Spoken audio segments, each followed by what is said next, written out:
today I'm just going to read one more little bit of my book, and it's about the night we actually finally got out. And my mum had heard about this refuge, but she didn't actually know for sure, so it really was a leap of faith. And it was a bit of knock a door and hope for the best, and lucky enough we found the refuge, but they weren't expecting us. There was no plans in place, we just turned up, you know, and there was no room, so we got redirected elsewhere.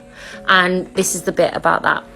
A taxi arrived to take us to this place, but now back on the streets where he could once again seek back to my body, rushing with fear and the adrenaline pumping, a weird mix of being stuck in this void, of knowing we could be safe in this beautiful place, sharing stories of healing with others.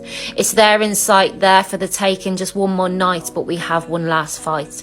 We got to another tall Victorian house. A lady answered the door and welcomed us in, led us up the stairs to the attic room at the top. There were 3 single beds and a small dormer window.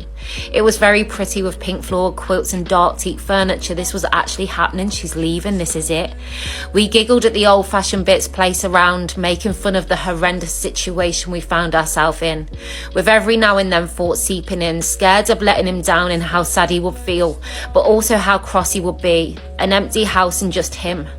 Like I say, he had already started to lay buttons within. That trauma bond was there to keep us in place and never far away. Back to giggling. There was a mini door, and my brother, who has ADHD, was a ball of energy, overstimulated with excitement and fear. I myself was struggling to process these emotions. Looking back now, I can't even fathom how his little body and mind was coping. We were joking and he peeked in. There were all kinds of beautiful fabrics stored behind that door. We joked about how he would be on the side of milk cartons, our faces with a reward. By the morning, this was the saddest yet amazingly happiest moment in my life to that point. Would I see my friends again? What would people think? Those thoughts seemed soothed by the realization that my mom was sort of safe. We were free, we were out, just us 3 fighting the world together, one moment at a time. For now, passing a toothbrush around one by one, for in the panic and daze and in that moment of me refusing to comply and pack a bag, with the knowledge inside we would return in time, we had nothing. My mum packed a few bits, toothbrushes, not being them.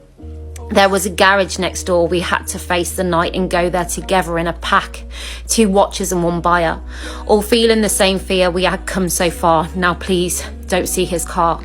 She grabbed a few bits with a small change she had in her purse, for financial abuse was a real thing in our home.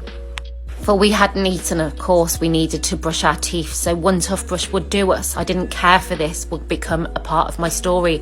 An integral moment of the night my hero, my mom, had gathered the strength to come all this way and leave our not-so home.